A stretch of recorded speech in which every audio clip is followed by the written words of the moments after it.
What's up and welcome to another Mograph Mocast. I'm Dave. And I'm Matt, and joining us today, super excited about this episode, our good friend, Mr. Frederick Duquette. You guys probably know him as Fvckrender. Hey, what's up, guys? And Mograph is a supplement to our site, mograph.com, which is a motion graphics tutorial site with tutorials, plugins, podcasts, and other Mograph stuff. And on the show, we talk about everything ranging from motion graphics to Cinema 4D, After Effects, plugins, render engines, doing business, doing taxes, being a contractor, or working for the man. You can email us info@mograph.com. Let us know what you think about the show. Questions, comments, concerns, queries, grievances, show topic ideas, artist suggestions. We're on Facebook, Twitter, Instagram, YouTube, mograph.com, TikTok, and whatnot. Check out our TikTok, yo. Yeah. Yeah. Dorpy's all over the place. I'm down. I'm with it. Sheesh, am I right? Am I right? Sheesh. So, yeah, send us emails, info@mograph.com, and we love to get suggestions and things like that, and get questions about Cinema 4D or the world of NFT or whatever it is.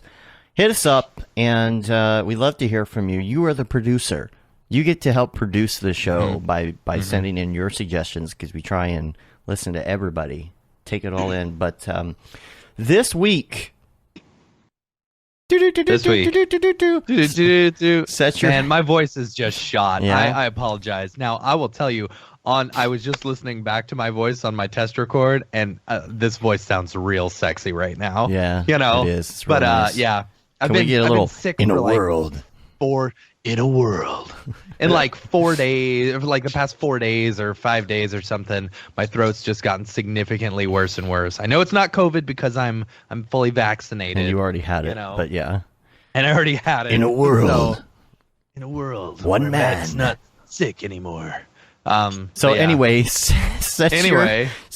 nobody knows what to set their alarms for yet. Set your alarm in like 23 hours. 23 hours. Camp 22.9 hours. Go on sale. Camp Mograph. Get you some. There are we've got a limited amount of tickets. You know, it's gonna be awesome. I'm so excited for this. I can't even tell y'all how excited for Camp Mograph I am. I'm excited to see going to be the tickets. It's going. It's like this is the quote unquote the end of COVID, and it's like with our first camp, was successful in the fact that we pulled off what we wanted to do. We didn't end up making enough money to cover us for the next year or anything like that, so but the response for it has been overwhelmingly positive. Yeah. And so I'm really excited to see if that positivity from everything moves over into this one. So get your Camp Mograph tickets tomorrow. The thing is, it sounds like everybody is clamoring to get them at this point. Everybody says, yes, I'm going to get a ticket tomorrow. So I'm feeling pretty good about it. So because of that, I'm like, okay, well, how many of these are going to be left? Maybe zero. I don't know. Maybe zero. This is going to be interesting as the first event back. And so what I would say is, if you're planning on getting a ticket to Camp Mograph, make sure you get it right at the beginning, because you don't want to have to be dealing with scalpers and stuff like that if they do sell out really quickly. But for those who say something you do miss out, they end up getting sold out, whatever. We do have a wait list on that Eventbrite page as well. So we should be able to you should be able to get a ticket or get on a wait list for camp as well. Right. Well, for those who are new to this and don't know what Camp Mograph is, let's check out what Camp Mograph. Let's check it out. Camp Mograph. I decided to come to Camp Mograph because it seemed different than the bigger conventions. Being able to talk to people face to face. Do archery, canoe, kayak. Outdoor basics, getting back to nature. Back to basics. The storytelling class was phenomenal. Classes that feel really intimate. Drawing with EJ, that's been my highlight of the whole day. Sometimes we get caught up in the technical, like how to make this keyframe move, that we forget to take a step back and look at the bigger picture. Being a motion designer rather than doing motion design. It really brings out that inner child. I have to go to this because it's kind of like going back to what I love. A place where you get to be a kid again. This is not crowded whatsoever. There's not as many people. Just get out of your comfort zone. Camping isn't as bad as you think. This is my new go-to event every year. My bunkmate is Paul Babb, and that's Where else do you get that? You're not worried so much about the render times, just having a good time. Cut it. We're here with you today.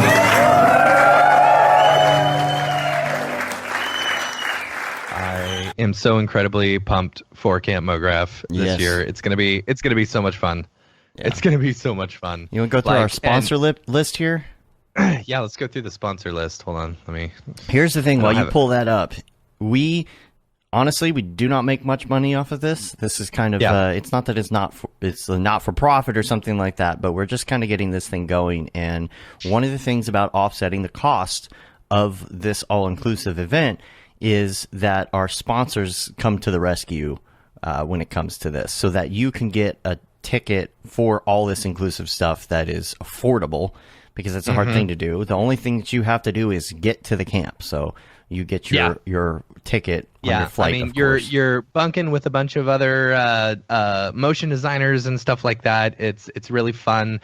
All your food, the linens for the beds are included and stuff like that. All your drinks are included. At a certain point in time, we're like, all right, drinks are open. Come and drink. Come and drink. So. Hit the keg. And then we're bringing in a ton of amazing instructors and stuff like that, and 3 really amazing fireside presenters. It's gonna be awesome. It's gonna be really, really cool. So big shout out to our sponsors. Without them, tickets would be twice the price of what they are. So big shout out to them. We love them. In our village sponsors are Maxon, Otoy, and Video Copilot. We're super excited to have them on board. You will be staying in one of the three villages in camp. This will be fun. Next up, we've got as our gold sponsors Grayscale Gorilla and Minimal Massive.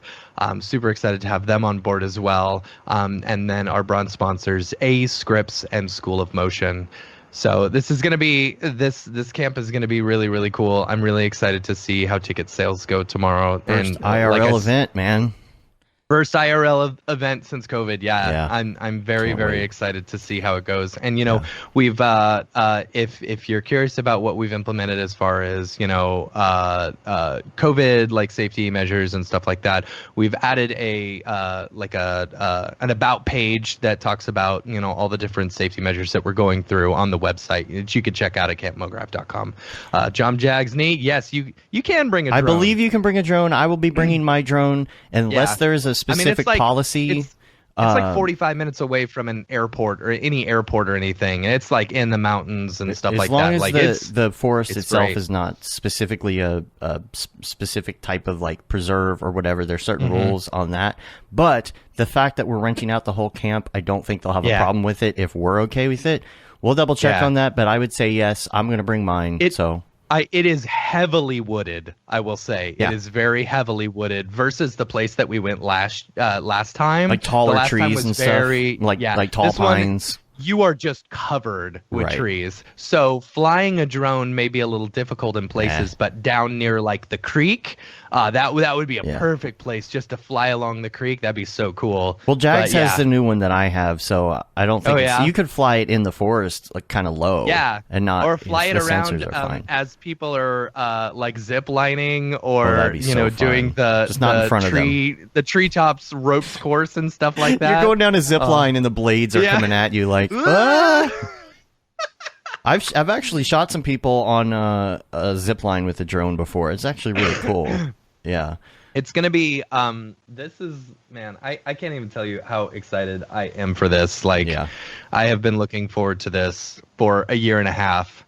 And man, the lineup that we've got of people are just incredible. And the people that I already know that are coming, it's going to be great. It's going to be great.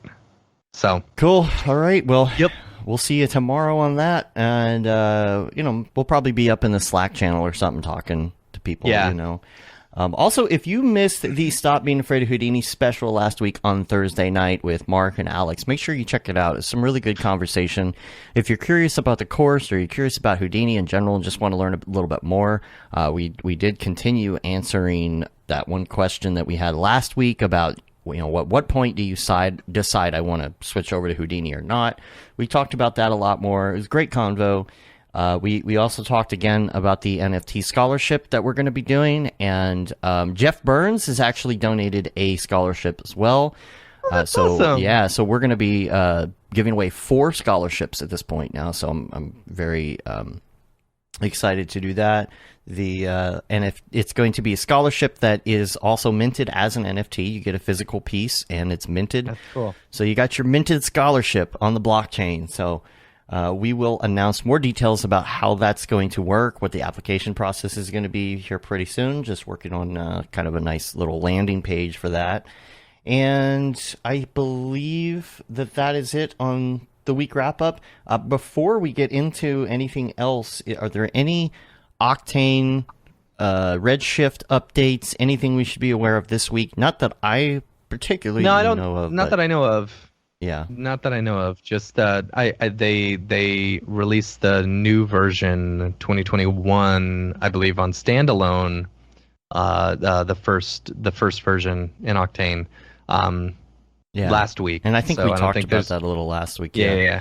I'm wondering if like there's kind of a general weight now to like this, faux NAB, this October NAB, to make some announcements now. I don't know. Yeah. I don't know. I don't think so. I don't think there will be. I think. I don't know. There's so many little things I'm waiting on from all of these companies right now, and to me, it seems like they've done like all these companies have had a steady release cycle every single time. Why would they change that just because of just anything? To have someone to do a press release on that week. I understand how it goes. Yeah. I don't know. But there's all these little things I'm waiting on. Like, I can't wait for like a Cinema 4D version of Embergen. I can't wait for to try out Brigade. I can't wait to see what's going on with Redshift. What's going on with X Particles? Like, is X Particles going to come out with like GPU? There's all these little things that I'm just waiting on, and so it's going to be Christmas here pretty soon. Watch them; they're all going to come out on the same day or something. But that's all I know as far as that. It's still impossible to get a video card right now. All of that, but I don't have any other links. Here's the thing: is that Fvckrender has been on the show before, and so we're not doing the usual, go through your entire life story in a nutshell, or what are your favorites of these things. So let's kind of do, before we get into NFT, because I will say this is a holiday weekend for us. Today is a holiday, and we're going to just kind of get into this, and we might hit some NFT stuff. So if this isn't your episode, it's not your episode. So just sit back and enjoy. There will be a lot of NFT talk. But before we get to the NFT talk, let's talk about what you've been up to since the last time we talked, which is a year or so ago. It was a little over a year since you've been on, and a lot has changed. Yeah. I think the main thing that changed is I'm way less stressed than I used to. I was gonna say. I would hope. Yeah, no, honestly, like I've done a lot of work on myself. I got out of an insane depression. I think when we did that last Mograph, I was in a very bad phase. I was in a very dark depression, and I was very bad. Like I just lost my dad, and honestly, I've done a lot of like self work and just like building my own self a little bit more. And I feel good, man. It's crazy. That's good. That's good. It's good. Tell us about that though, because I think a lot of people would be interested. I think they were, it's weird, but kind of encouraged to hear from you last time. I think when people hear that other people are going through the same things they are, and it's just not all shiny, like, Instagram polish. Oh yeah. They realize that everybody has things that go on in their lives and things. So tell us about that process, that you feel you're feeling better now than you were a year ago. What have you been doing? So I think the main thing is like I was living in a very small place, and like I was living it's somewhere where there were nothing to do and nothing, so I was just stuck with myself. And I think that the major thing to me was just like reading more about how the brain works, how to rewire the brain and everything. And I took what I learned from these books and I put it in my own way. That really helped me. But I think moving to Vancouver, because I was an hour and a half from Vancouver. But I think moving to Vancouver really helped me to do something else than just chilling at home and working, because I was working from 6 a.m. to 9 p.m. and even more. So it was pretty unhealthy. And I stopped doing daily render. I think that really interesting. That really helped my my joy of life. Right. But I think moving to Vancouver was like the big thing for me that really helped me. And like I don't know if you guys remember, but I couldn't drive more than like 15 minutes alone. I remember you mentioning that. That was such a big issue for me. I couldn't go to the gym. I couldn't do anything. And now all of this, I can actually drive alone and I can go to the gym and everything. So this feels so fucking crazy. Like a year ago, I didn't thought I would be where I am mentally than right now. It's pretty sick.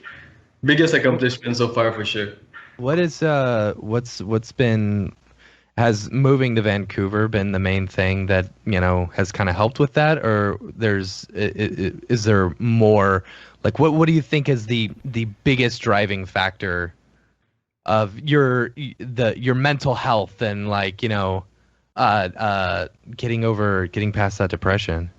I think it's like at some point I remember I was driving to the gym and I was like I felt so fucking bad, and at some point I was like, there's no way, like I just want to go back to where I was when I was younger, when I was just like not fearless but just like I didn't give a shit about anything. I just did shit. Like I didn't thought too much about, like, example, I remember when I was in White Rock and I went to do a hike, I checked how many steps there were because I thought I would die of a heart attack there. Like, this is fucking crazy. Wow. Like, yeah. So I think, and I remember when I went to the gym, I was like, okay, I need to fucking stop this. Like, I need to find my mental state of where I used to be when I didn't overthink everything, and where I didn't just plan everything in case I would fucking die of a heart attack. This doesn't make sense. I think that this was the main thing, is just being able to appreciate the fact that I might fucking die tomorrow. Like, who cares? Like, it's part of life, and like you just need to get over it. But it's such a hard process, and even today, like, I still struggle like day to day with the fear of dying. But I get that 100%. Like, sometimes, so a few nights ago, something was going on. It was like I was having trouble breathing or something like that, and I was so worried that I wasn't gonna wake up the next morning, you know. And it is like, it is debilitating. It's like you don't want to fall asleep, so you're trying to stay up, but then like, and at some point it's what finally gets you to sleep is the acceptance that it's like, all right, I'm so tired that if I just die, it's okay. You know? Dude, but yeah, no, I totally get that. Like that like my kid asks me all the time. He's like, "Hey, Daddy, what are you scared of the most?" And I say, "Death." Right. I don't want to die, you know? I want to live long enough to where I can put my mind inside a robot body and live forever. Exactly. You know? Exactly. But yeah, I get that. And it's hard to get past. It's like, especially when it's constantly on your mind. Yeah, I don't like. Honestly, I cannot count how many times I looked at my girlfriend at night and I'm like, adios, tomorrow I'm not there. Like, jeez. And I wake up tomorrow, I'm like, oh, I'm fine, I'm fucking there. Like, it's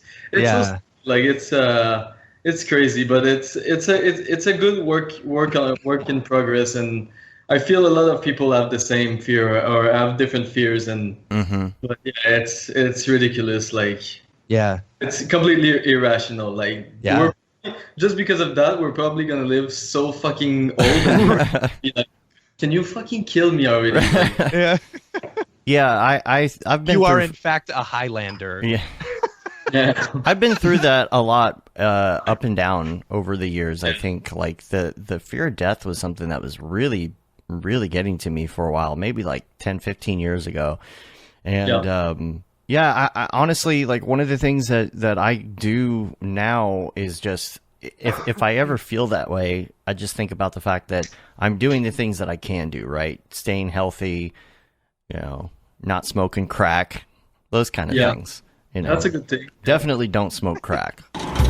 Hi, my name is Sashia Dumont. I'm a writer, actor, and filmmaker. Hi, my name is Paul Robinson. I'm a director, DP, and filmmaker. We are the creators and hosts of the Go Gorilla Filmcast, an online source for all things indie film. We are a husband and wife film team and co-owners of Send 3 Productions, and we started this podcast for filmmakers like ourselves who were producing on micro budgets with skeleton crews. Go Gorilla is a weekly podcast that features various talents in TV, film, and web series productions.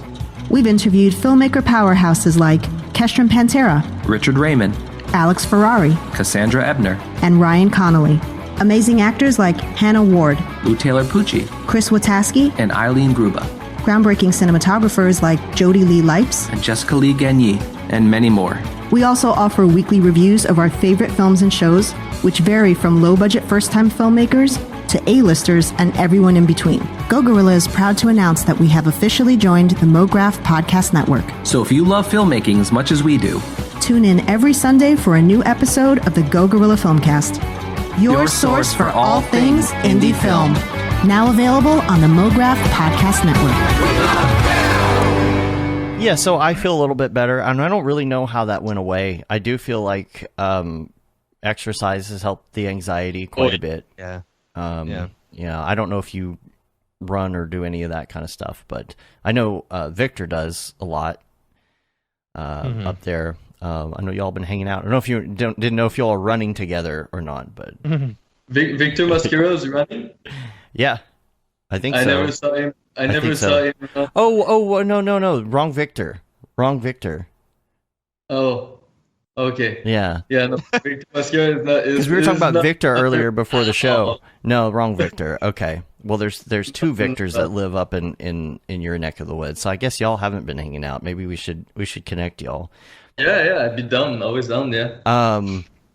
So that's good that you're feeling better. I think that a lot of people listening are probably have probably dealt with that in some way, shape, or form. I think we all kind of deal with that on different levels, right? And I think that, just knowing that not necessarily that feeling is going to last forever, I think is good. Yeah. Is good to hear from other people who have been through it and come out of it on the other end.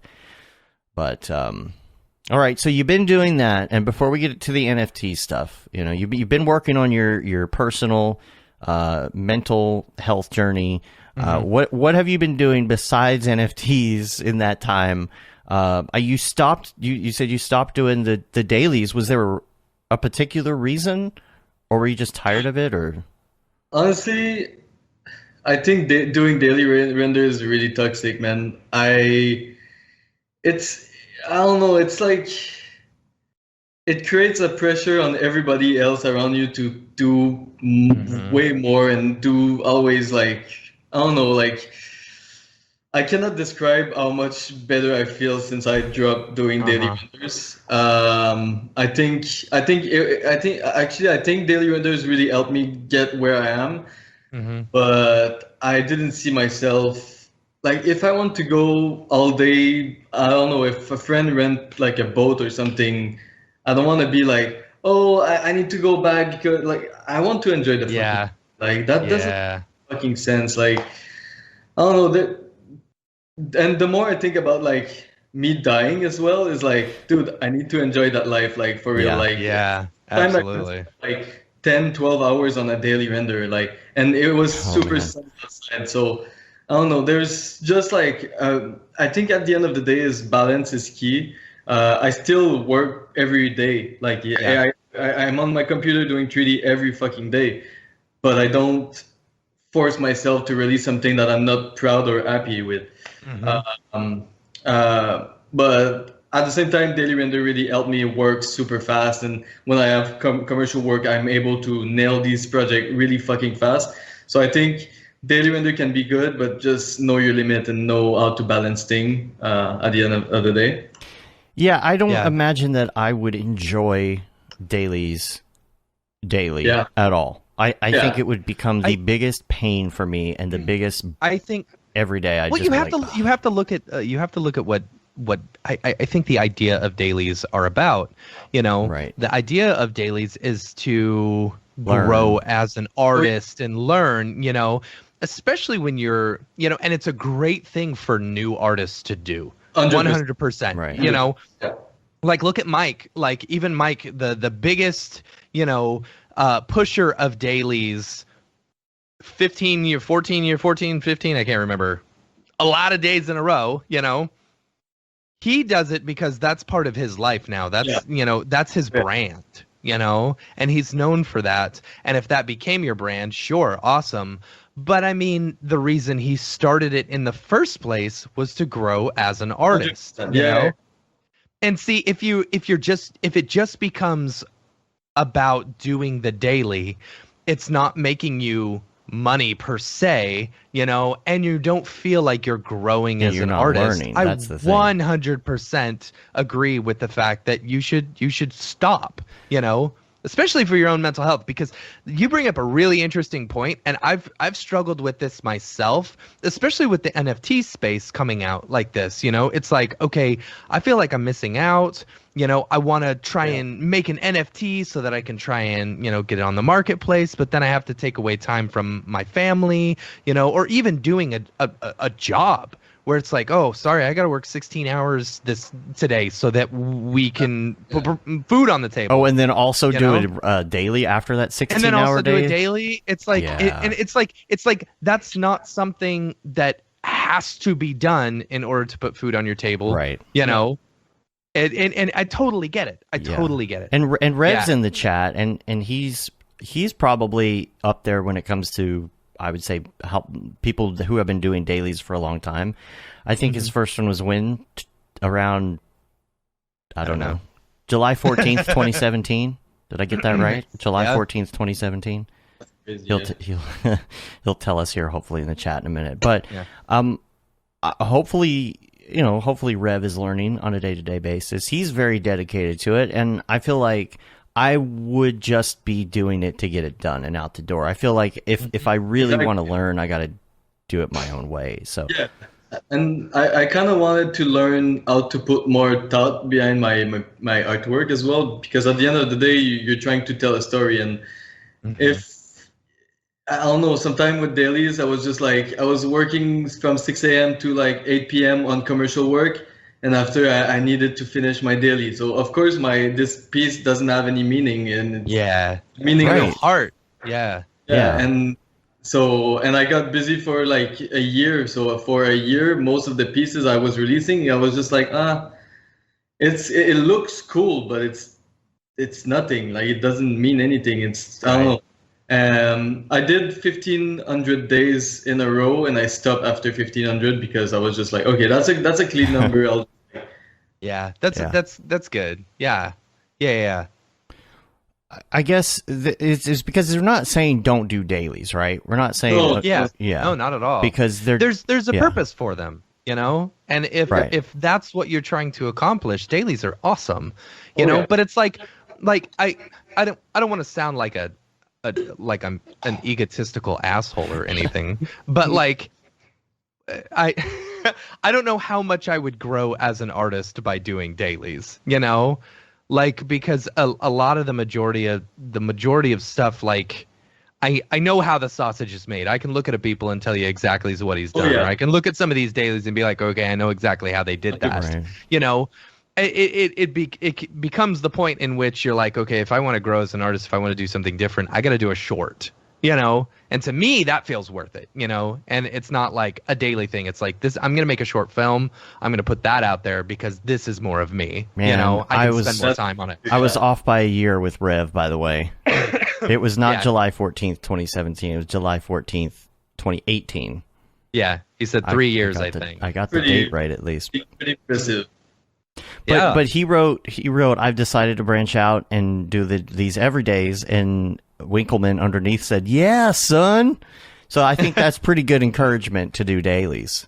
So, Yeah. And but sometimes Rev and I are sitting on Halo chat, and I'm like, "How long are you gonna do this for?" And he's like, "I don't know."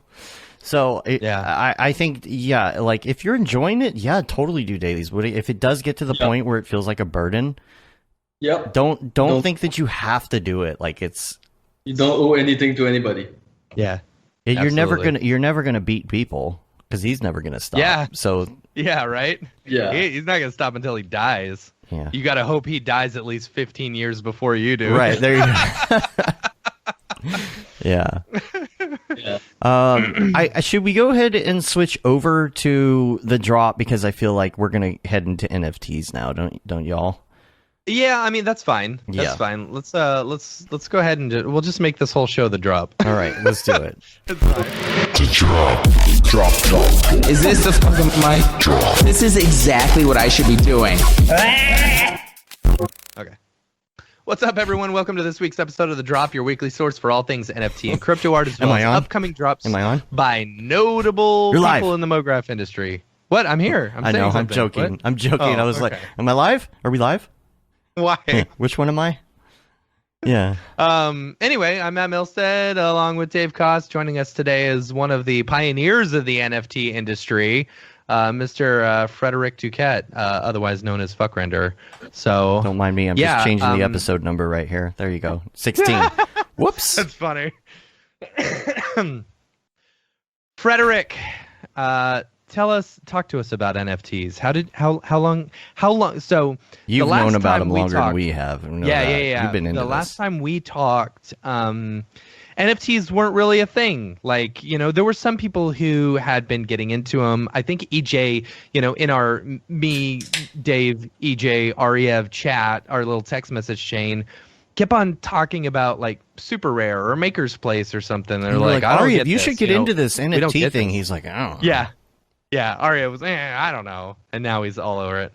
But talk to us about your journey, how you got into it. And you, in my opinion, are one of the biggest proponents of NFTs and the early space adopters and stuff. too. And early adopters and like, and in my opinion, like that's kind of become your brand, is like building up the NFT space and stuff like that and promoting it a lot.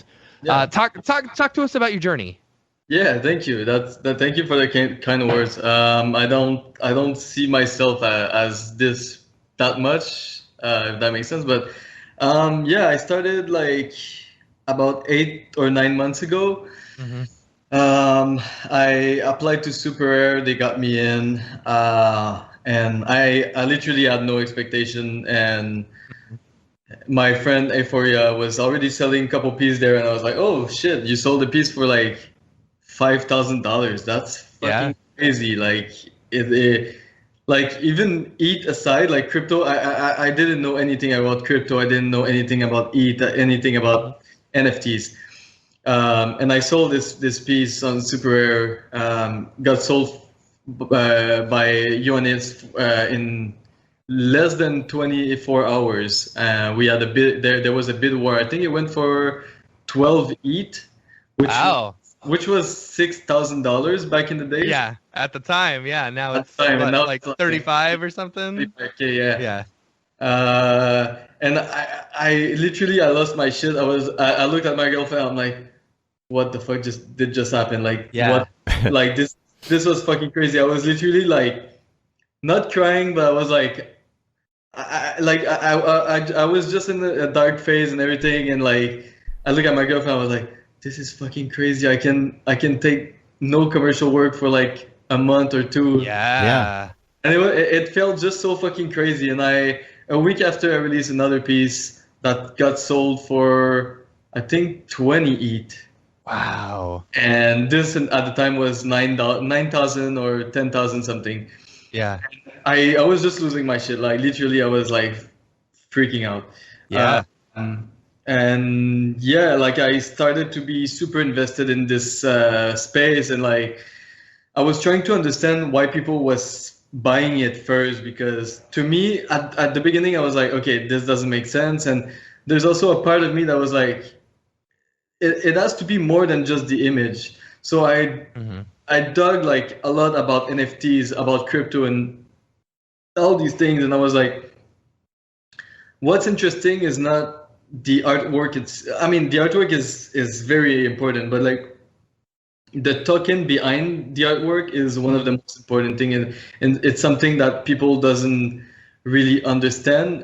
We're probably gonna talk about this a little bit later, but yeah. So I just started to like try to learn about crypto, try to learn about investments and stuff like this, and I used to be a lot in stock market and everything, so I was like really interested in crypto, and I had a call with my financial advisor, and I was like, hey, what do you think of crypto? And he was like, this is fucking bullshit, don't invest, you're gonna lose everything and everything.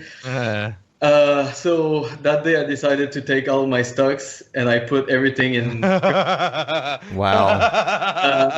Hey, what do you think of this? It's terrible. Don't do it. Yeah. All right, I'm going to do it. Yeah. No, but that was funny because my thought process was like, okay, this guy's it's like a fucking phone carrier. They want to sell me a plan.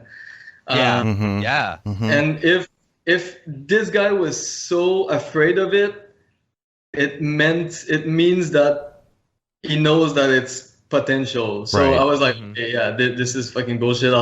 So I started to invest in different coins and stuff like this. I bought like 400 NFTs by now. Wow.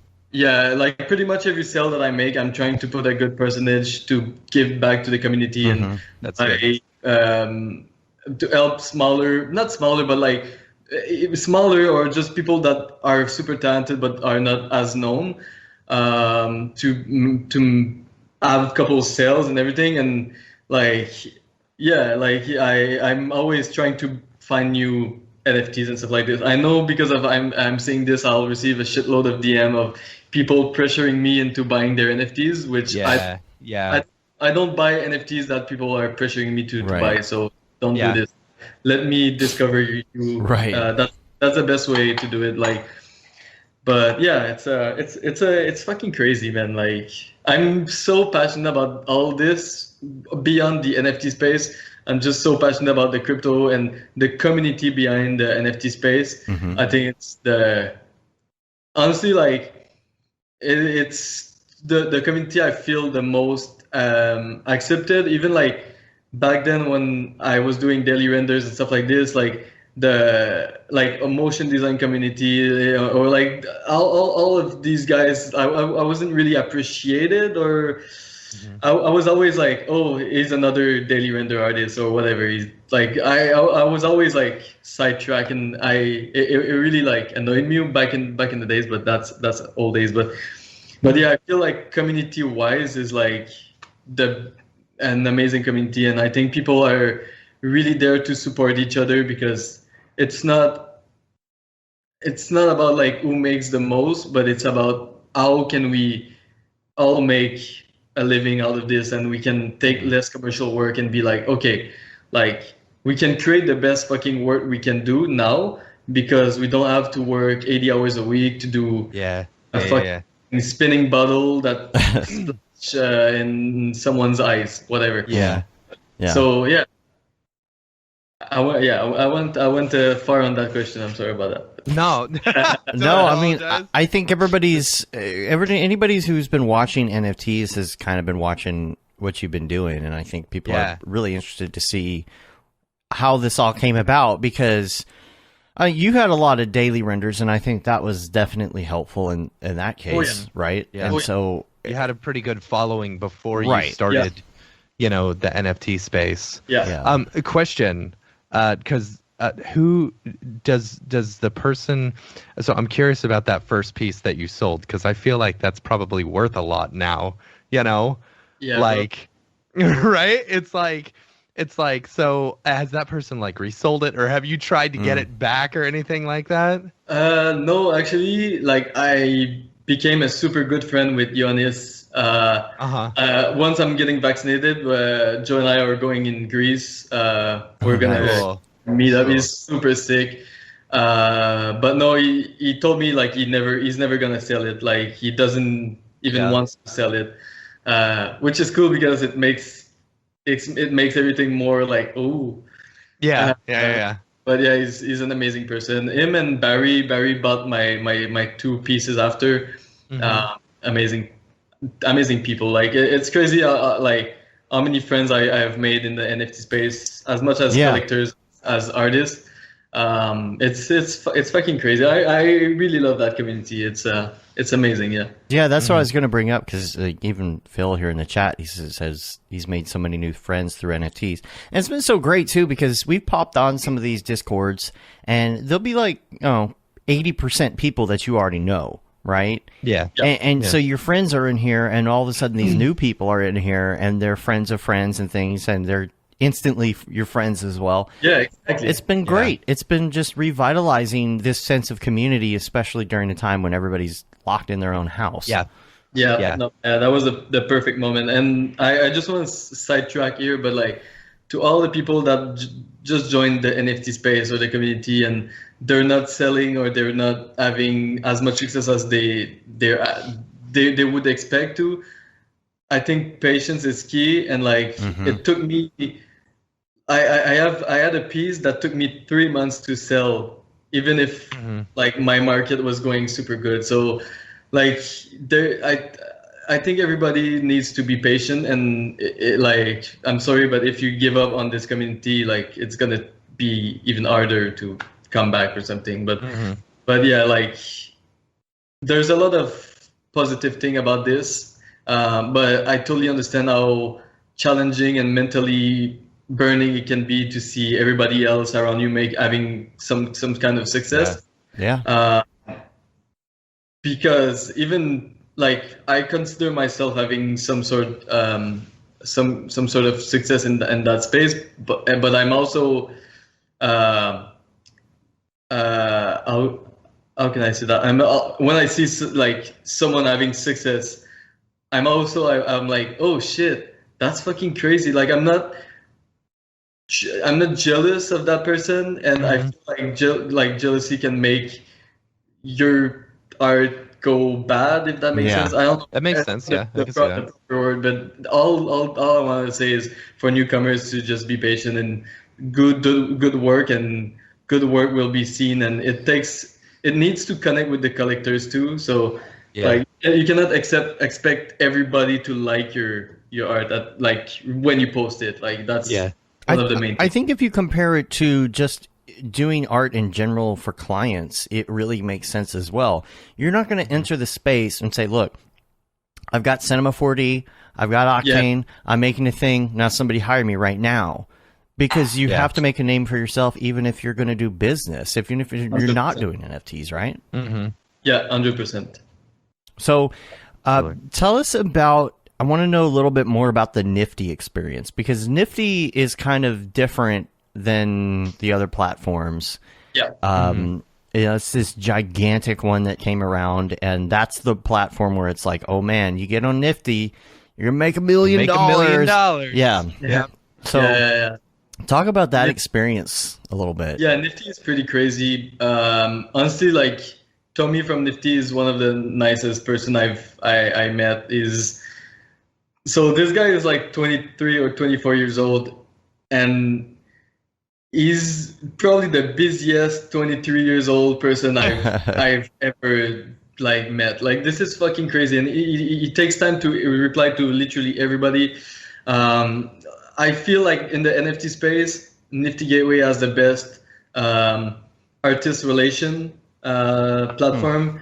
I feel the other platform don't really give a shit about you that much. That's the feeling I had from other platform. But yeah, Nifty is amazing. Like, and what's interesting with Nifty is like it's a show. When you have your date, it's a show. It's not just like, oh, I'm gonna release an artwork on like a different platform. Yeah, right. It's not like you're just releasing on Foundation or something. Yeah, right. Like, so you are the featured artist of the day, right? Exactly.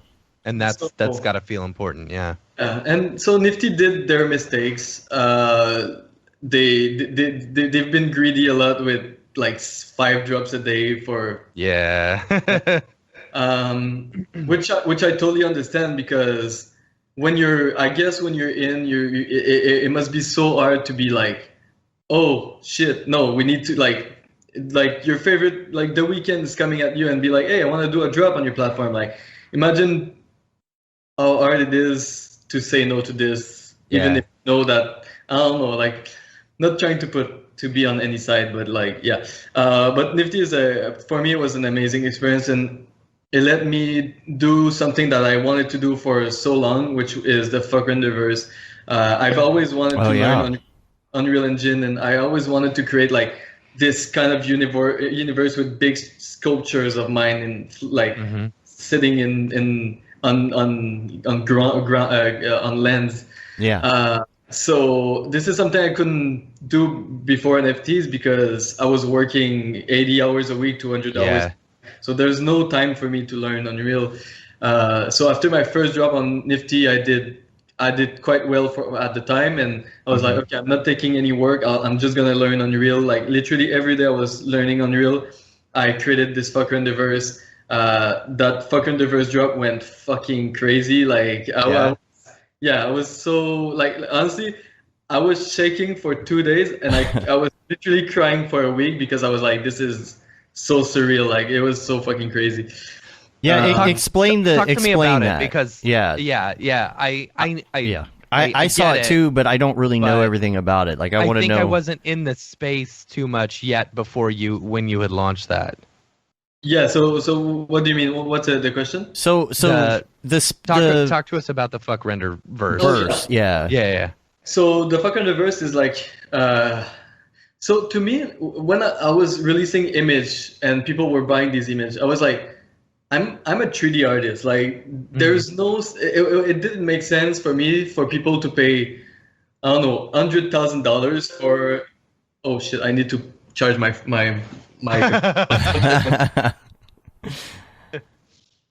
So I can look it up in the meantime while this is going on. So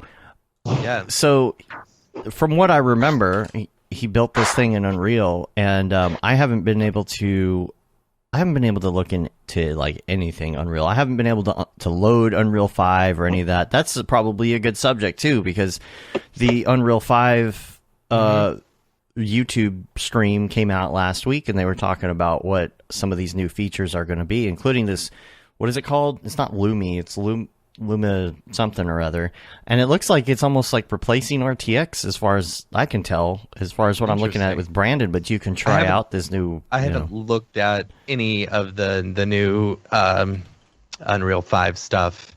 If you look at the brand Clem on Instagram, you can see an example of this. So he's working on a course for us right now, and so he has in his chapter 1 this room that he built, and so what he's done is he's taken this room and he's run it through their new Lumen system, and it's looking almost basically like it did in ray tracing. This is not ray tracing, which that's what's crazy. This new system is like fake ray tracing. So, interesting. Very interesting. That's so crazy. So he put those in there. There you are. yeah, sorry about that. That's all good. As I said earlier, I just moved, so everything is like detached everywhere. My new place, but yeah. So tell us about, like, I'm interested about the 3D Unreal aspect of this. Where do you go to look at this?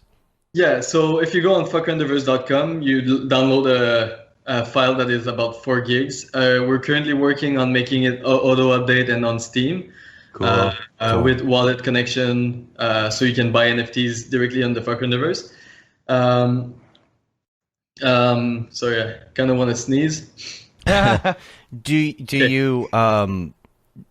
you put your own NFTs in here, or can you see other people's NFTs? How does that work? Yeah. So right now, so the main goal to me was like, okay, how can I display my NFTs? And I wanted to create something that was never done before in the NFT space, which was seeing the actual object, all my NFTs in the same place in virtual, so people can experience it. And I wanted to make it a meditative experience as well. So I created these like super simple minimalistic landscape, but just big enough and with like calming music, so you can just like walk and see, and like big sculpture, like a museum basically, but like a virtual museum. So yeah, I'm not like a game designer, so it was very fucking challenging to I'm sure to do this. And like the first build I did like all by yourself. There it is. Bless you. Yeah, so I did all by myself, and it was really challenging to like decimate object and like textures object and everything. And after the first drop, the first Fvckrender, I was able to hire devs to help me. So I hired one of my good friend, Dan God, who now helped me to make sure everything runs smoothly. So I create all the landscape, I create everything, but I take this package, I give it to Dan, and I'm like, okay, can you just make sure this works? And example, if I need like some transition or stuff like this. Oh my God. That's it. It's not COVID, I'm good. But yeah, and Dan has been helping me so much to make sure everything runs smoothly, and like if I wanted to do integration of like things that I personally don't know how. But yeah. So I guess I'm downloading it right now. I want to look at it. Nice. Yeah. So talk about your girlfriend's involvement in this as well. Yeah. I think the last time we had talked, the last time we had you on the show, she had just gotten into 3D and was starting to do like dailies with you. Oh, that's right. That's right. Gosh, I forgot about that. Yeah, she's so fucking good. Like honestly, I'm blown away. Like she's very talented, and she works so hard.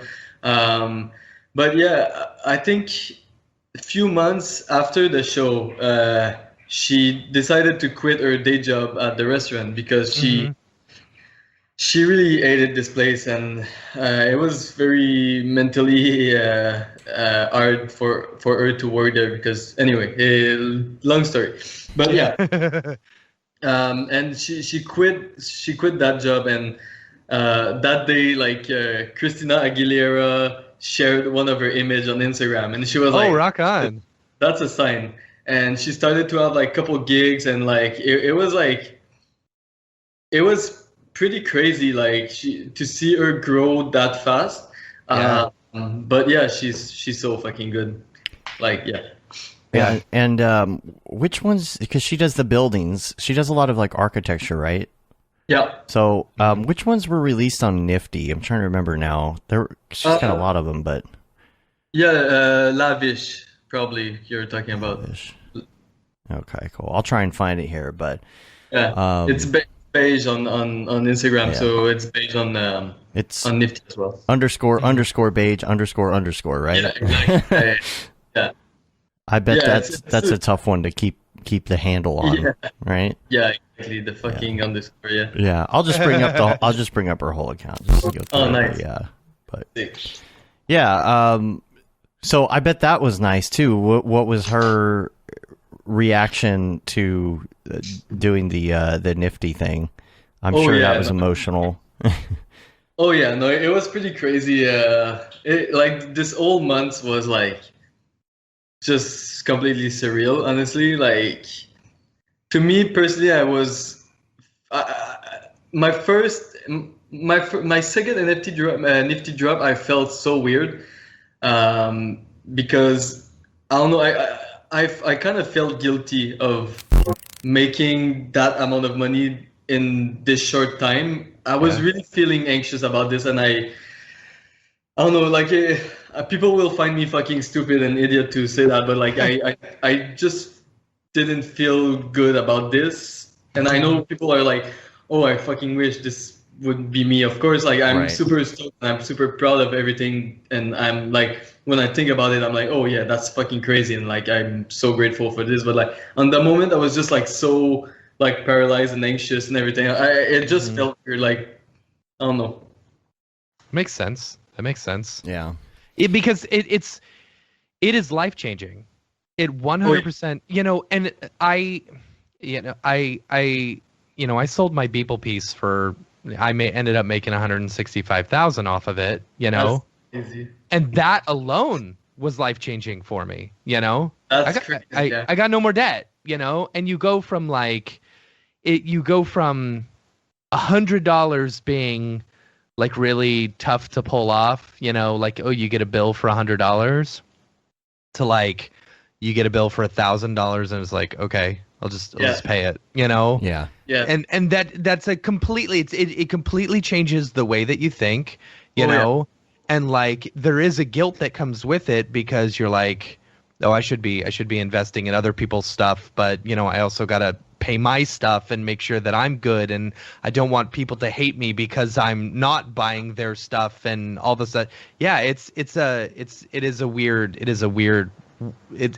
weird transition in your mind to get around. Yeah.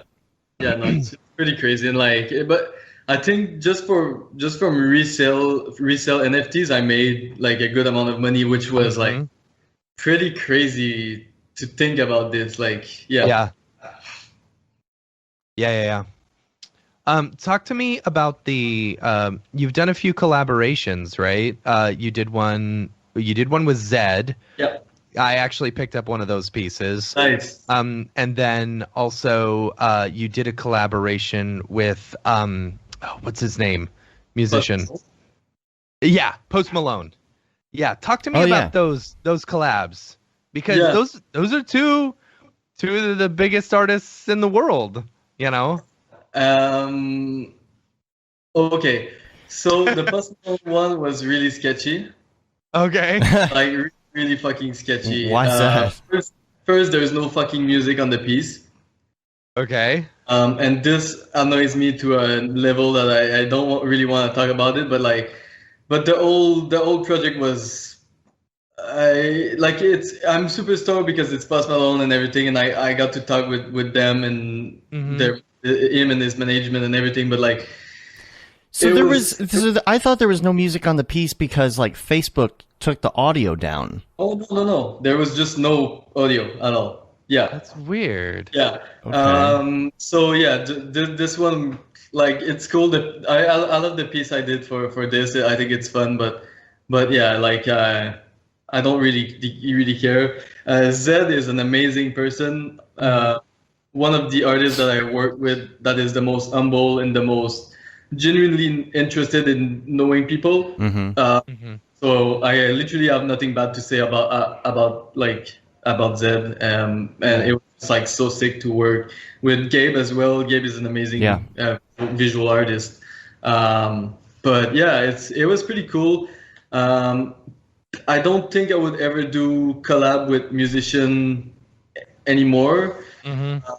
Just because I feel that collectors are a little bit tired of musicians coming in the space, because like, as much as I love Zed and everything, he doesn't engage with the community, he doesn't like interact with the community, and he's super busy, which makes total sense. Like this is like you should do this, Zed, or like, I'm not bashing against this guy. I love Anton so much, but yeah, I think collectors, once if they buy a piece for a couple $100,000, they kind of want to chat with the artist. Makes sense. That has been one of my biggest beefs about some of the musicians entering the space, is that it sometimes just feels like a cash grab. Yeah, you know? for sure. And you know, with us doing the drop, we've done now 16 episodes. And if I go on Nifty Gateway and I'm looking at what drops are happening for the week, and it's a musician and they do not even promote it on their Twitter, their own. Like this. I'm out. To me, because it means they don't care not, about it. It means they don't care. Even if they were social media managed they don't by... care about the space enough to be able to promote their own work. It's like, okay, even if they were managed by... Why are you pinning you pinning your newest album and you're okay with that, but you're not pinning, because your NFT drop that is coming up that week? Because their label is telling them to pin that, and they're having their social media person pin that. The social media person, if it was important enough, the artist would even tell the social person, hey, I'm doing this thing. This is really important. This needs to be on my Twitter account or whatever, right? But it's not on there because nobody cares. And I'm betting you that the label, I'm not saying that it's like it's going to hurt them in any way, but I bet there's kind of some reason they're not promoting it. It would be my bet. Maybe they're not making any money off of it. So no, they're not making that much money out of it. The management is taking most of it, which really sucks. But also the only musician from the top of my head that I think they have their place in the NFT space is, of course, Blau. BT just had an insane release. There's Latch, which does all the Mad Dog Jones music. And there's someone else that Don Diablo has done pretty good too, and it has been part of the community a lot. So I think the musician winners is like the community involved people for sure. For sure, totally. It's just got to be genuine. That's the thing. Exactly. It's got to be a pairing that makes sense. So Speaking of which, Matt, did you want to talk about this week's drops? Let's do that real quick. Let's jump over to the drops. Sorry, I got to pull that up. I was supposed to have a drop this week. Were you? Oh, really? But I had to cancel it because I'm doing a Sotheby's, which is fucking... Yes. I wanted to talk to you about that. Yeah, let's talk about that. Before we jump over to the stuff coming up, talk about the Sotheby's. And I got to use the restroom. I'll be back. Yeah. So, honestly, like Sotheby's and Christie's has always been like a major goal for me, and it's not something that I ever thought I would be able to do because I'm a digital artist, So to me, I was like, I'm just like doomed to do commercial work or to execute someone else's vision. So, but yeah, like I don't know, like Sotheby's, and this piece is super sick. Like I like it's crazy because back then I wasn't able to say that I love an artwork that I did. But this artwork, I fucking love it. Like it's it's fucking crazy. This is also one for for Shift. Is that it? Yeah, exactly. Okay. Yeah. Once Dave gets back, I'll have him bring it up. I just found it online. It's a very pretty piece. Yeah, so I really love this piece. Like the colors are fucking sick, and what's interesting about this is it's written with my own smart contract, which is very interesting because I think it gives more provenance, and it's gonna be interesting to see more artists using their own smart contract instead of using super smart nifty gateways. Yeah. So I got my friends at Manifold to help me write this contract. So from now on, pretty much all my NFTs will be on this particular smart contract. Are you able to, so once you create a smart contract under your own, how do you go about like selling it, like through like Maker's Place or? So you cannot sell them on Super Makers or Nifty or any. Pretty bad. I mean, I'm pretty sure you could. I mean, Dave, can you bring up the link that I just sent you? Sure. This is the Sotheby's piece. Sorry, go ahead. You could, but like to me, I'm more interested in building my own platform to sell my own NFTs. Okay. Just because I don't want to be dependent on any platform. Right. But I will still be using Super Rare and Nifty Gateway for sure because I love them and like they are amazing platform. But I just wanted to create something for me as well. Sure. I mean, that's the thing. That's what you're doing in this entire space is you're creating a brand for yourself. You're expanding your brand, I should say, not creating because you've already got a brand. But I mean, why shouldn't it all be under one place? That's so smart, dude. Like, that's fucking genius. It's like exactly. You got the Fvckrender universe. You've got now basically you're doing it under a Fvckrender contract and stuff like that. Mm-hmm. It's like that's genius, man. That's good. Yeah, and that to me, like, that adds so like a whole nother level of legitimacy where you actually built it under your own, you did it under your own contract, right? Versus doing it under someone else's. That's cool. I like that. Yeah, I think it's important I think the most important thing about NFT and crypto is like, how can you use the technology for your goods, and how can you do something crazier with that technology? Because if you only release an image and you think someone will buy it, I'm sorry, but it's not just this. It has to go. It has to go deeper, and people has to. I'm sure there's a lot of people releasing an image and not doing anything, and they're like, "Oh, I didn't sold it. This fucking NFT space is fucking bullshit." Like, of course it's bullshit. You're not doing any fucking thing to like sell it, and it's not like by shilling your art on posts, and it's not like by DMing collectors to be like, "Hey, buy this, buy this, buy this." This never gonna work. If I see a Twitter DM of like, "Oh, you should buy this," I'll never buy it. Like, I'm sorry, but like, if you want collectors to buy your art, make people talk about it. That's advice I can tell. Like, talk about it. Do something fucking crazy, and you have a gimmick or sell a physical piece. Have something to do, and that's the other thing. It's not like you have to just do an NFT and have a gimmick for it. You can do other things in your life and find a way to attach an NFT to it. For example, the scholarship we're doing.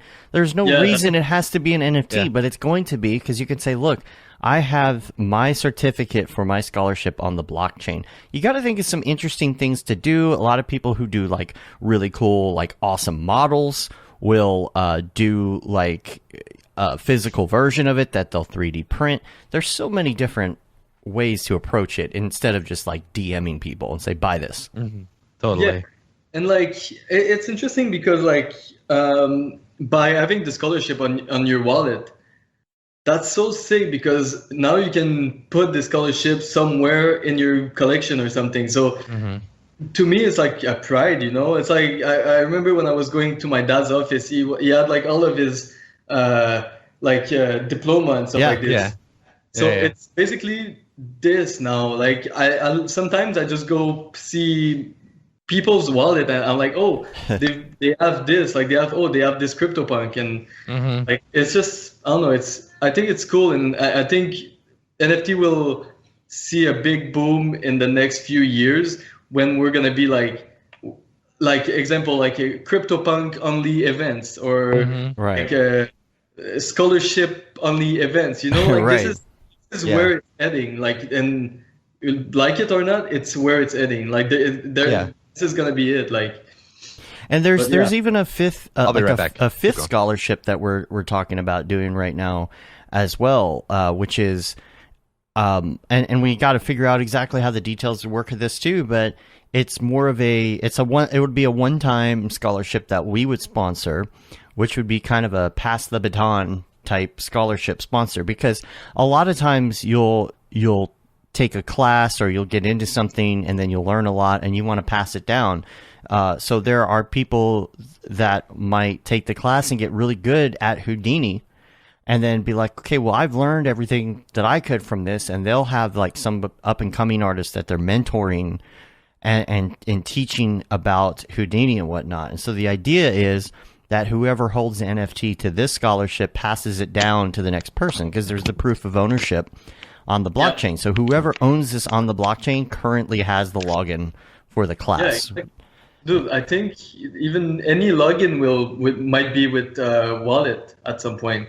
Oh yeah, for sure. It just makes sense because it's so simple and it's so secure. I don't know. We'll see how it goes, but like, I'm so interested with all this. It's crazy, man. It's and so I guess before Matt's not back yet to do these drops, so we could probably get into just the. Oh wait, he's here. Let's do this first. So I want to talk about just cryptocurrency in general, but let's do the drop list first real quick and talk about what's coming up this week, and then we'll do that. Matt, you are muted, sir. What's up? Sorry, I didn't want you guys to hear me pee. Oh. So, why? That's funny. All right, so this is my biggest beef, and Frederick, I don't know if you can, like, you got connections. You know, yeah, you got some connections. Start telling some people, because this is my biggest beef with Nifty Gateway and a little bit of Maker's Place. You know, I want to be able to see some of the drops that I'm, wanting to bid on or whatever ahead of time, and no one posts this stuff. It's like the NFT space for some of these drops has become very cryptic, where it's like, ooh, I'm doing a drop, but you won't know what I'm going to drop until I drop it. And then you have 5 minutes to buy it. Right. You know? Yeah, I know. I totally get this point, and unfortunately, I don't think it's going to change, because this creates some fucking fake scarcity or something. Yeah. Right. But yeah, no, I feel you. But there's ways to see everything. If you go on OpenSea and you type the artist, okay, and everything a week ahead. Oh, okay. All right. That's maybe I'll start Matt. doing that for the drops, so I can see what these pieces are, because even some of these pieces, like, for example, on the 3rd. But we don't even know who the people are. That's the problem. You don't even know who to look up, because they're not even listed until Monday morning, if that. Yeah. I know. Yeah, it's hard. Anyway, okay, so first up we've got, and if you know any of these artists or have something you'd like to input on, that would be awesome. Yeah.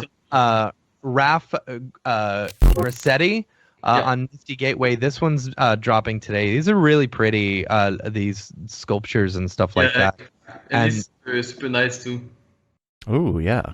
Yeah, very pretty. It's an edition of 30. It's relatively well priced. See, these are the things that would be nice to see inside of 3D. And by the way, I was going to ask you, can you see these things in VR in your Renderverse?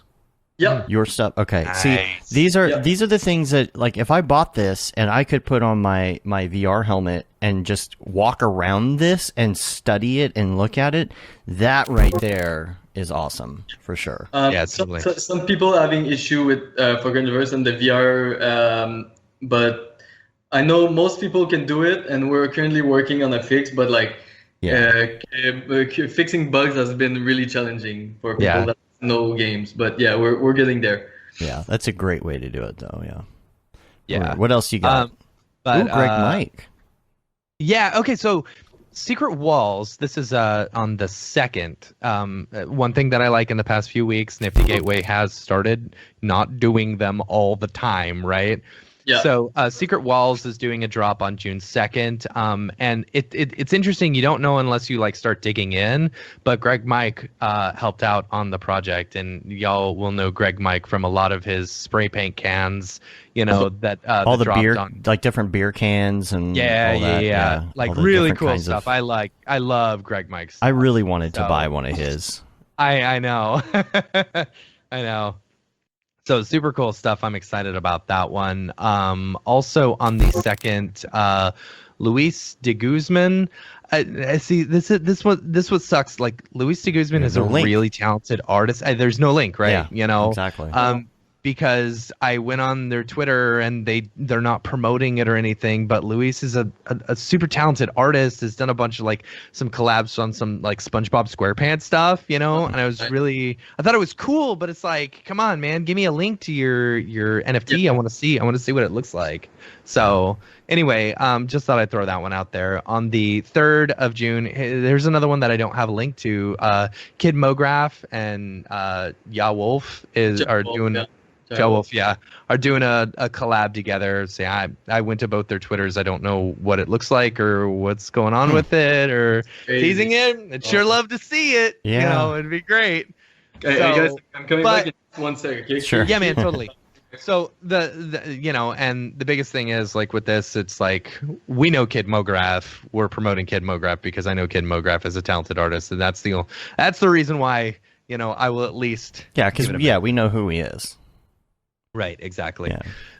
So the next one is I don't know entirely what this is about. See, this goes into the I want to know the story behind it and stuff. Mm-hmm. So this is Arctic House. Arctic House. Arctic House or Arctic House. Mm-hmm. With Vince Frazier. So Arctic House is it's kind of similar to from what I understand, it's like Meow Wolf, Oh, okay. Yeah, because I was going to say, it looks like there's like projection and stuff like that. Yeah. So, it's really interesting to see, but I don't know what they're doing as far as like what's the actual NFT space is going to be. Yeah. Again, where an explanation is needed, Where an explanation is needed. Yeah. At least with, I know with some of like Beeple's stuff, he's been doing drops, but he's actually set up a website specifically for it to talk about it. Mm-hmm. I don't know. Anyway, like I want more information on this stuff, Yeah. Okay. And then on the 6th, Jan Silva, I don't have a link. Again, I don't have a link. Same thing. Yeah. Yep. Yeah.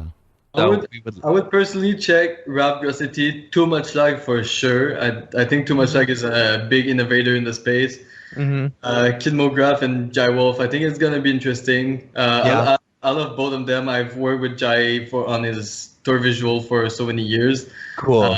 I love these two. And Jen Silva for sure is such an amazing photographer. I'm pretty sure it's gonna be like very sick what he's gonna release. Cool. Awesome. And see, and that's why we need someone like you on the show basically weekly, who's in the space and knows the artists and stuff like that. Like it's good, just that little extra bit to get that and information. It's funny because, that's what information needs to be on the site, though. Get me anytime, guys. I like this. What's interesting is that throughout the weeks and stuff like that, we see some of these recurring artists doing multiple drops on like multiple places. Like, 1 week they'll do one on Nifty Gateway, the next week on Maker's Place or something. Yeah. And then we start to get to know these artists, and that is what I really, really like. I really, really like. Like the other day, it might have been one of these other people on the drop this week where they did a piece based off of like a Renaissance picture or something like that. Mm-hmm. But they were showing off different like NFT spaces. And I was like, I know who that artist is. I know who that artist is. I know who that artist is. And it's like all because we started doing the drop and we started getting into this NFT space. That's one thing that I love about this space is that you get to know new artists and stuff without actually having to like research or like meet up in person and stuff like that. It's been good. So anyway, I digress. Next up on the Maker's Place drops this week. Tomorrow we have Meta Phoenix. Frank Wilder is their name. They're doing a drop. This reminds me very much of like a Burning Man type thing, you know? And so there's multiple versions of it and stuff. I don't know. Pretty cool stuff. Kind of neat. Next up on the 2nd, you've got I'm gonna butcher this name, and I'm pretty sure I've butchered this name before. Murat Sajiner, something like that. Come on, Frederick, help me out. Sajiner. I don't know. Sajiner? Yeah. But they've done a few drops over the few weeks, and then so they're dropping a new one. I really like their work. It's very pretty. Yeah, that's about all I have to say. So these are the ones that sold? These are ones that have sold previously. Okay. I think it's a continuation onto this same flying fish like group or whatever. So anyway, next up we got Antonio Garcia Villaron. And I will say I knew all these artists because Maker's Place sent me an email saying this is what drops are happening next week, and they sent it to me on Friday, and I was like, yes, all right, good. Yeah, that's how you do it. And I do like that they have a nice little description so that I know a little bit about it and stuff like that. But this is cool, You've got editions 1 through 3, $13. Editions 4 through 11, So I mean that's fun, yeah. And so These are cool. I was reading about this, and the pieces I think are made live on a live stream, and like they take every 13th suggestion on the live stream. You know what I'm saying? And they add that into it. I don't know. It's really interesting. So I would love to go look and see if I can find one of the live streams. But I thought the concept was neat. Just like talking about having a shtick. Right. Not having a thing. Shtick, but like having a thing. Yeah, I think that's really cool. Yeah. So. See, the gimmick really helps for sure. Yeah. So next up we got Julian o-hayon. I don't know how to pronounce the name, but it's dark mode. Is it Black? It's Paris? BlVcck Paris, but BlVcK. VCK, right? But hey, see, copying you there, Fvckrender. Right, copying, but it could be. I mean, if you do it with a U, there's BlVcck. no specific BlVcck. way. It could be BlVcck Paris, but I'm sure it's Black Paris. I think it's supposed to be like an upside down A. Right. Totally. So the drop, I thought this was pretty cool. Neat little stuff. That is dang gorgeous. That is totally gorgeous. So really pretty stuff. I really like it. Yeah, considering everything is black, I'm assuming that it's not BlVcck, it's black. Man, that's awesome looking for sure. Yeah, that's really pretty. I love the matte black look. Yeah. Yeah, so that's it as far as the big drops. As far as community drops, we've got Lorcan O'Shanahan did a drop a little while ago, and as I was doing calls for it in the Slack, this one was reminded to us. So I think we may have mentioned this one before, but it's really pretty piece. I really like it. Yeah. And I will say mine is still available. I lowered the price because ETH was so low or was so high. I mean, Lorcan did that on this piece. Right. It's like the price goes up, and like it's like I don't know. So I lowered mine because it was way too high, because it was, I forget, it was priced at like 1.8 ETH, which had become way too expensive to buy, especially for a piece like mine, which I don't have a lot of other pieces or art or anything. Mm-hmm. And so then I lowered it. Then of course crypto took a dump, and now it's like listed for practically nothing. So I did want to talk a little bit about just cryptocurrency in general, and just kind of get your idea of that. I love this. What you moved a lot of money into crypto, and how are you feeling about the recent dip? Okay, so everything that I'm gonna say is not financial advice. Right. Just so Mograph.com does not support void where prohibited. Exactly. Yeah. No, but like honestly, like I'm a long-term person. I lost a lot of money like last week. Like literally, it was really like it was. I was a little bit freaking out inside, but I was calm, and I was like I'm a long-term person, so I'm like. I'm not even looking to cash out next week, so why this shouldn't affect me, because I know where this old project of ETH and everything is going, where it's going. I think we're far from done. I think we've seen a very fucking crazy spike, and I think it's LT that it dropped at the level we are right now. I would like to see. Honestly, like it could go to 1,500, and I wouldn't stress. Like I mean, it's part of the game. It's not the stock market. It's way more volatile. Oh yeah. It's open source, so a lot of people come in, come out, take in, and so it's I don't know. Like What do you think drove that dip though? So I'm not quite sure, but I think it's over. I don't know if I have the proper word in English, but over leveraged. So people that got loans to buy lungs, or I'm not sure the proper term in English, but like people that just took loans and they really got fucked up, and they had to cash out at some point because they weren't too massive loss. I think it just made like an escalated downward escalated pattern or something. But yeah, I think this and like a lot of weekends, a lot of people were seeing like, oh shit, it's crashing. I'm taking out of all of my ETH, and like I feel like weekends is like probably the COVID-19 of crypto. Like it's a. But at the same time, I totally understand. Like if you put your food money in crypto, you're never gonna survive. Like you need to put gamble money on crypto and not like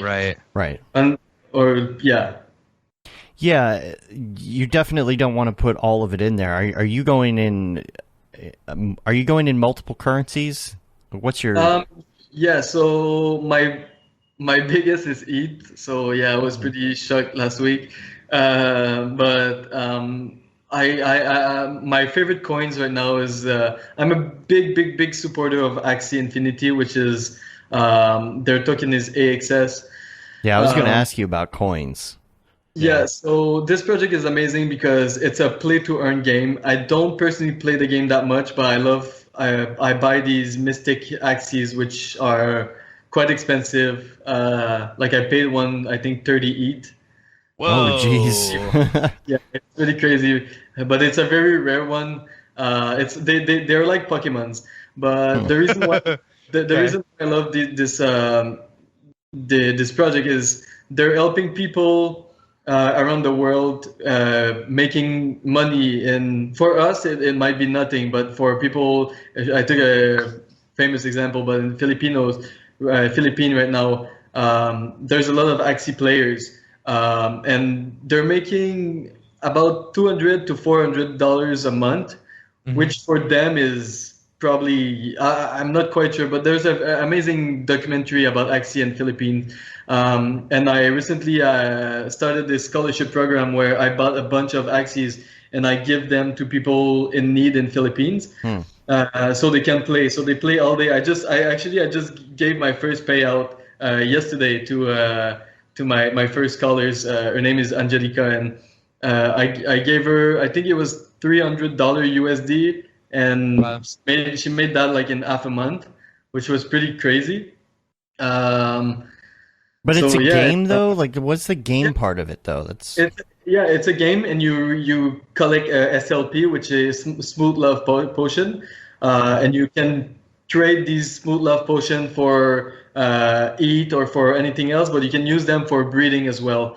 Interesting. Yeah, it's pretty cool because every purchase of Axies that's going on the website, every Axies that you bought, like the 30 ETH, there's a percentage of this sale that goes to the play to earn. So for the players to buy, to be paid basically. So yeah, and now I have 2 scholars. My goal is to have 10 scholars. Yeah, it's pretty cool. Like it's an amazing project, and I feel like this will this is a project I really believe in because they've been doing so well, and they're not like, they've been always in the top chart, but they never had like this crazy spike like I don't know, like any NFT project that you see that it's very long terms. Yeah, like the Gary V project, like it goes crazy. Oh, ISL NFT project, blah, blah. This to me, if it's the ISL, it means that in 2 weeks it's not gonna be anything. Literally, that's how I see it. So Axies always has been top chart, but like they've been super silent. They've just been doing their shit. But yeah, AXS is pretty much the thing I bought the most. How do you feel about Gary V's project, by the way? No comments. I don't know. I mean, I don't know that much about it, but I just, do you feel like it's gonna work out, or does it also seem like a cash grab to you? It kind of does to me, because it's like it's a mixed bag, because he's somebody who's he understands the space. He understands the space, but yes, yeah, but Yeah, I need to be careful. He started to follow me this week, but I think it's bullshit. No, I'm kidding. No, I don't know. Like, to me, I buy something if it looks good first. This is why example, the Bored Ape. I prefer this project over MeBits, example, because to me, Bored Ape looks so fucking cool. So yeah, me personally, I'll never buy the VFriend, or I don't know. It just doesn't fit my style that much. Sure. I really hope he's gonna make a big success and it's gonna help people. But because at the end of the day, the goal is not to help him; it's to help people. If you sell, like how I see this is, to me, like when I do a drop, is it's not about me making money on the primary market, is how people will make money like flipping my thing.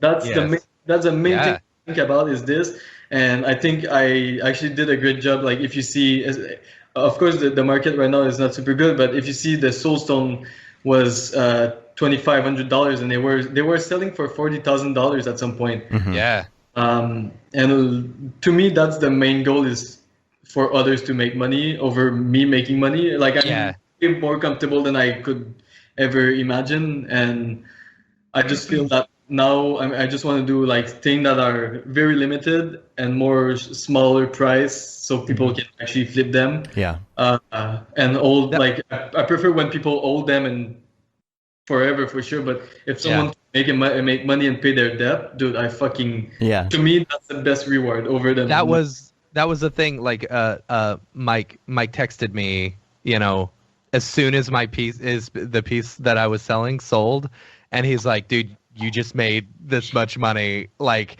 and it was the day before his Christie's sale, and he said, dude, I think I'm more excited for you right now than I am about this Christie's sale tomorrow. And that's so cool. Yeah. I think I speak for myself, but I'm in a position where I'm super comfortable, and like I just want to make sure that people that buys my shit, it gains value at the end of the day. That's the main thing. Yeah. But as far as crypto, there, like I can share my Etherscan address so you can. Do you have any render tokens? Of course. Yeah. Okay, good. Yeah. Render is like that's my coin. That's the one that I love more than anything. Because I think the stuff that Otoy is doing with the render tokens are just like phenomenal. And the fact that they just moved over to the new version 6, and we can start using the 30 series cards in order to mine render and like render people's jobs. Like it's not just it's not the same, they don't have the environmental impact that everything does, because it's got a purpose behind it. Right. You're helping actual other artists render and stuff things. like that. And you're, Yeah. And so it's cool. The environmental impact is, I don't want to jump on this, but like, no, you're fine. It has been proven that there's way worse thing than. So I'm not saying crypto is good at all for environment, but like I feel there's a lot of misinformation out there. And there's also a lot of ways that people are working to fix. 100%. That's the main thing. Yeah. Totally. For sure. Yeah. Render's my coin. Yeah. I think the big thing is like thinking about the long term in this, as far as platforms, as far as coins, as far as everything, is like, when everything shakes out, what is going to be the norm? I think that's really the big thing. And like you were saying about some of these platforms, it's just like random platform here. And then there's a big push and something happens like Gary V's. It's launched. Okay, well now what? Now what happens? Now it's launched and the hype has happened, but what happens in the long tail? Like what's 5 years from now on that platform? Yeah. Oh yeah. Yeah, exactly. That's like every time that someone come in to me with a NFT project, I'm like, the first question I ask is, where do you see yourself with this project in 5 years? And if they don't have a clear vision, to me, it's never gonna make it. Like it's never gonna work. Like to me, I know exactly where I'm at in 5 years with Fvckrender. Like literally, I know exactly where I'm at. So you need to be prepared to like.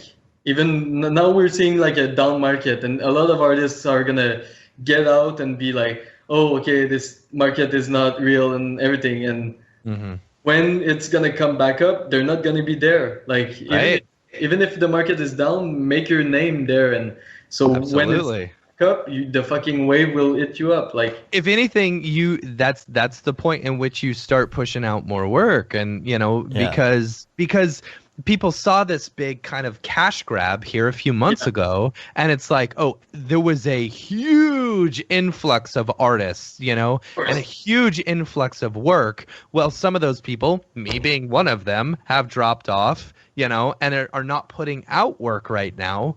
And it's like, okay, so all those people who posted stuff who haven't actually done anything since that one piece, now's your time to actually get in there, because there's less artists now. Yeah, and like I've done like some pretty like insane sales in the past few months, and I had a recent foundation. Like my first foundation was 171 ETH, which is fucking I saw that. That was insane. My last foundation is 6.9 ETH. Wow. But this didn't. I didn't like. Oh, I when I saw that, I was like. I wasn't like, oh, like Fvckrender is dead, like right. Like there's ups and downs, and like if someone bought it for 6.9, that's a fucking good deal for them at this point. Right.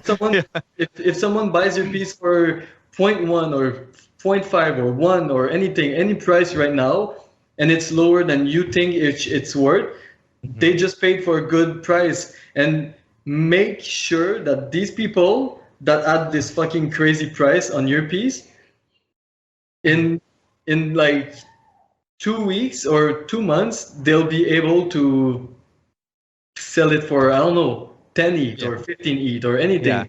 And after that 6.9 ETH sell, I had one at 40 ETH, which was pretty crazy for the market. So it moves, and people some days there's less people that will buy stuff, and don't let this discourage you. It shouldn't, and it's okay to do less sales or smaller sales. Like it's there's always that pressure of like making the biggest sale or everything. That doesn't make sense.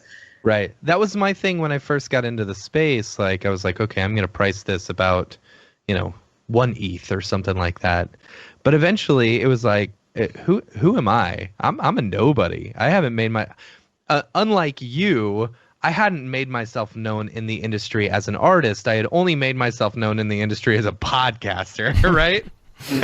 So like no one knew who I was. So it's like at that point, it's like I posted some stuff on Rarible, and I was like, you know what? I'm basically just gonna give this away. I put it to the lowest possible amount I possibly could.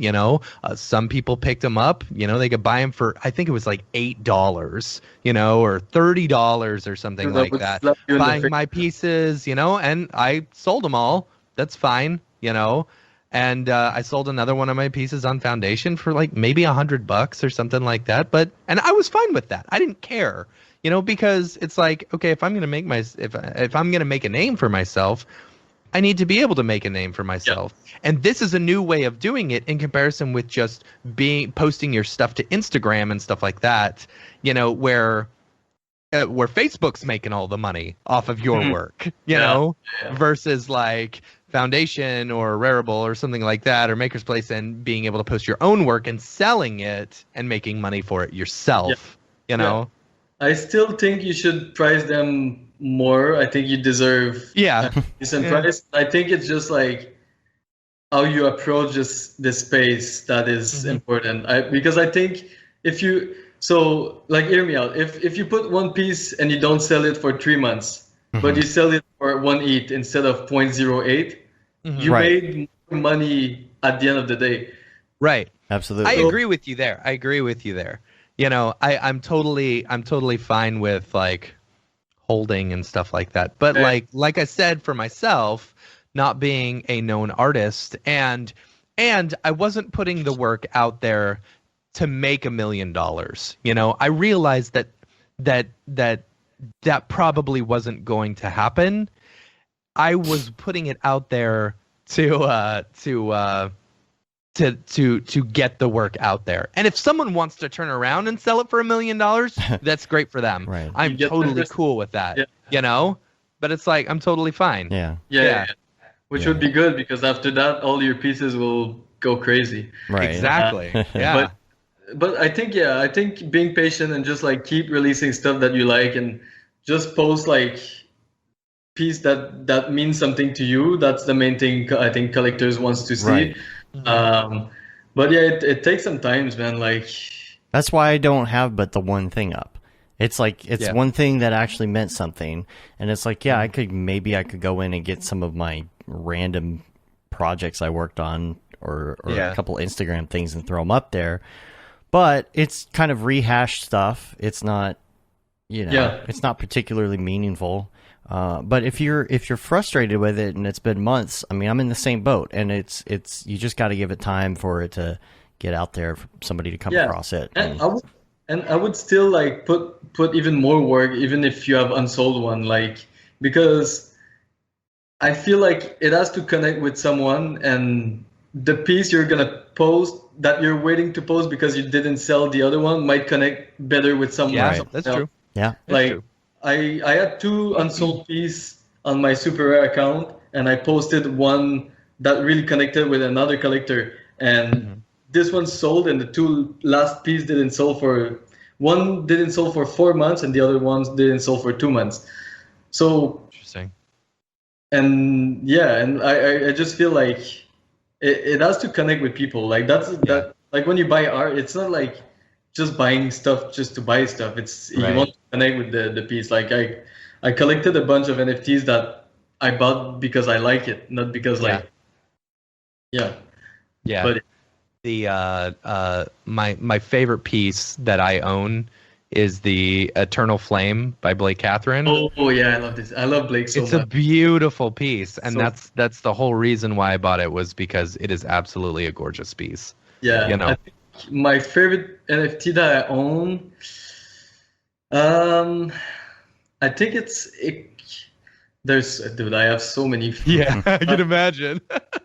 I think it would be I bought a one-on-one of Andres Risengard on Super Rare. I think this one is one of my favorite for sure, and all the 6 and 5. I love like beige 6 and 5 Andres. I love this aesthetic of like dreamscape interior design and stuff like this. I really love this.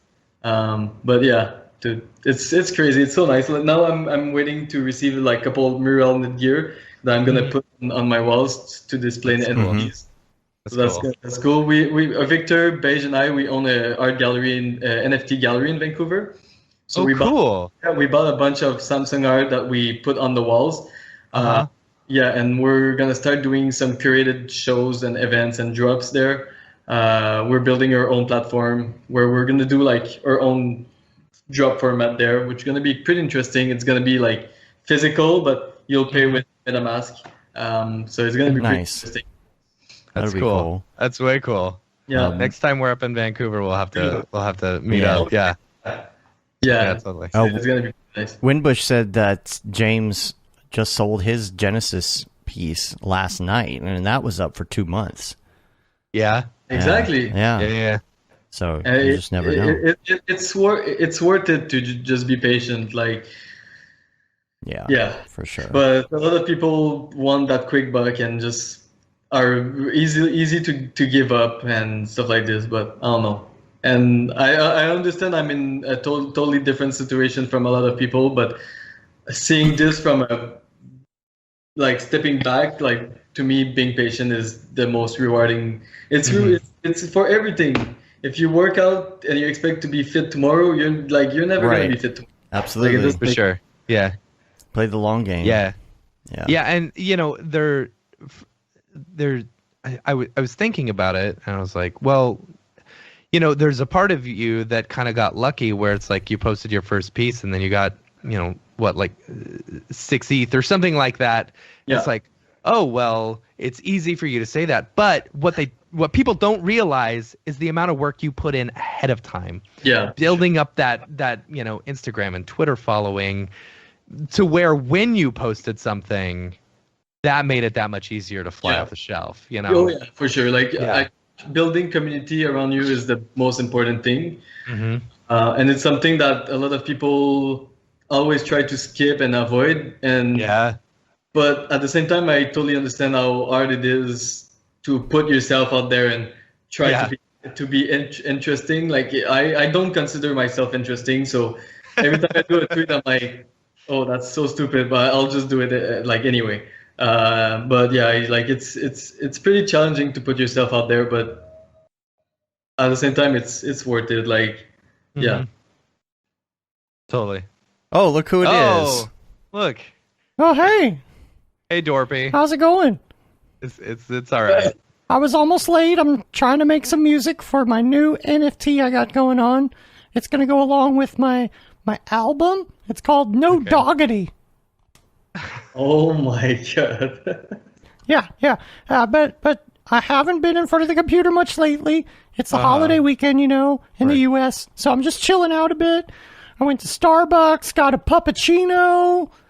I also managed to capture some scraps and some grease from under the barbecue grill, so it's been a good day. Yeah. I saw Cruella this weekend. Yeah. Can I just say, not historically accurate? Okay. Yeah. That Cruella's one sick puppy. All right. Everyone knows she killed those dogs and skinned them for that dress. Everyone knows it. Yep. This is exactly what the mainstream media wants you to think. Anyway, I'll quit my whining. Oh, gosh. Oh my god. Are you sure you don't do crack? No comment. Bye. Bye, Dorpy. That's cute. Oh, man. Dorpy. Yeah, follow the Mograph.com TikTok. TikTok for more Dorpy adventures. You see the Dorpy adventures. I've also been putting some quick tips on there, and they've been the quick pretty tips well are good. received. So got some other ones planned and scheduled out to go out on Mograph TikToks. Check it out. Part of the show. If that's the best part of the show, come on. Right. I know. Oh man, that's pretty bad. Oh, it's funny. Anything else we want to talk about in the NFT space? Man, today? I feel like there's so much more. Like, Frederic, I wish we could meet up in person. I know. And do like a live show or something. What we need to do and NFTs. is once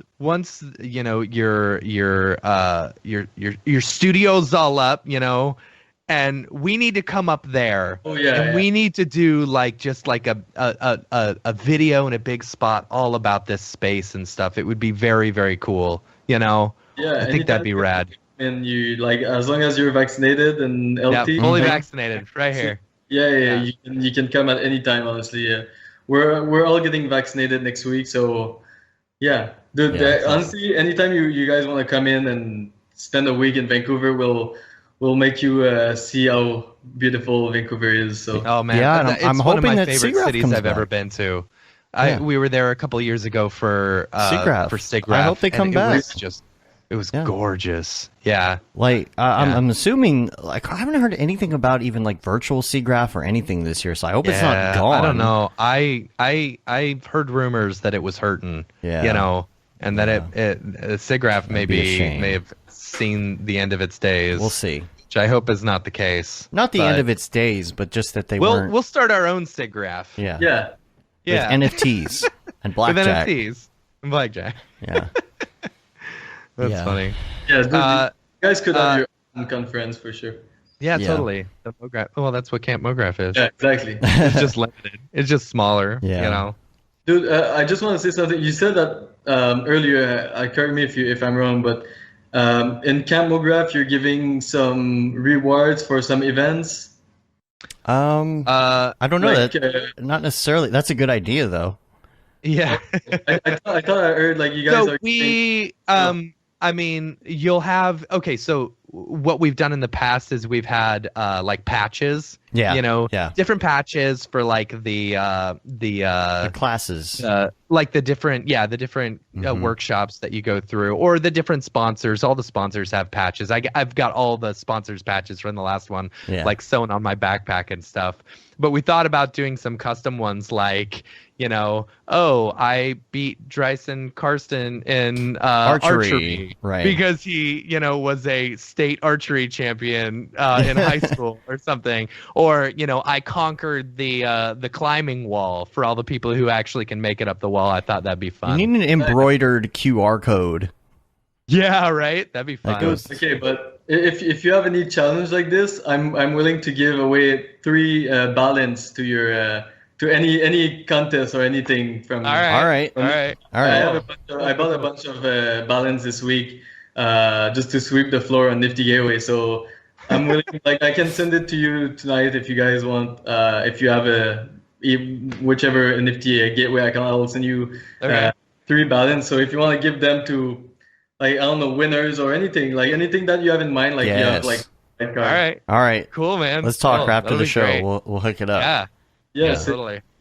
You got to come to Camp Mograph. That'll be fun. Yeah, it's just down the street from you, basically. Yeah, if I have my second shot of vaccine, I'm clearly gonna get there, but I'll buy the ticket just in case. But yeah. Cool. Awesome. Cool. That'll be awesome. Anything I'll sell it for 6 times the price. Yeah, right. There you go. Yes. That's funny. Anything else, Matt, on your list before we get out of here? I don't think so. We can head back to the show. I would say if anyone listening has a drop that they'd like to shill on the show, send us an email, info@mograph.com. We'll make sure to feature it on the show. The drop is of course a second part to the Mograph.com podcast that you can hear every Monday around noon. So yeah, check us out. All right. Let's get out of here. Goodbye. Thank you, guys. Drop. Is this the fucking mic? Drop. This is exactly what I should be doing. All right. Back to All the right, we're podcast. back. So I think that's it. I don't really. Oh wait, do I have links? Do I have links today? I thought I had links. I don't know where I put my links. You know what? I'll add them to next week. It was nothing time sensitive. I can post my recording, right? What's that? Well, hold on. We're not off. We're still live. Okay. You're still rolling, right? I just said I'm so sweaty live. Nice, perfect. Are you still recording? Yes, I am. Okay, good. Cool. No, we'll just get out of here. We're wrapping up the podcast now. So, Frederic, thank you so much for being on the show, man. As always, it's a pleasure. Like, I love having you on the show. I feel like every time we have you on, it's just wonderful conversation, and I feel like we all become closer as friends. Dude, thanks so much. Yeah, I fucking love you guys, and I fucking love what you guys are doing. Appreciate that. Yeah, you guys are a big part of the motion design and 3D community, and I think you guys are important in the community, and yeah. Thanks, man. Thanks I appreciate it. I don't feel like that. Buy you a beer later. Yeah. I'll never say it enough. Appreciate that. And we're going to get out of here. You can rate us on iTunes. You can leave a review. Helps get our ratings up. Subscribe on all the things, including subscribe to our newsletter. It goes out once a month, kind of gives you the lowdown on what's going on and whatnot, so you can find out the lowdown on things like Camp Mograph and specials and classes and all of that, or shows you missed. I know not everybody sits and watches a 2.5 hour live show every week, so you could check it out and go see what you may have missed that you didn't notice. And you can see you've been there, done that, got the t-shirt with the Mograph logo tee, the Paul Babb Feel the Babb 2020 shirt. All the profits from that go to Doctors Without Borders, the classic shirt. You've got the Render Things t-shirt, hoodie, and long sleeve tee, the That Render is Fire shirt, which you are only allowed to wear, ironically, unless you're shams. And lastly, the Mograph Blandishment shirt. And check us out. We're on Facebook, Twitter, Instagram, YouTube, Mograph.com, and TikTok. Yep. Frederic, good luck on your Sotheby's auction. Yeah, thank you so much. I hope it does well for you. If people want to find you on the interwebs, where can they find you at? Where's all the places? I'd say I'm mostly active on Twitter now. So Fvckrender with a V, of course, because Fvck. Let me use the U. I'm still super available on Instagram as well. Same username. I just prefer the community over Twitter. I think it's more close contact and more friendly. Yeah, Yeah, for sure. I agree. But you have to be on Twitter for the NFT stuff, The you know? NFTs, Yeah. So cool, man. Cool. We'll check you out there. Make sure that you join us on the Slack channel, and hit us up if you're not in there. There's a lot of new people in there right now checking it out and things. And everybody enjoy your holiday. If you're here in the U.S., go get your grill on. Yeah, that's what I'm about to do for sure. Yep, me too. And with it raining outside, I hope it's not raining. It's off and on, so we'll see. Yeah, might get a little wet, but that about wraps it up. Until next time, I'm Dave, and I'm Matt. Fvckrender. Have a good one. Later, yo.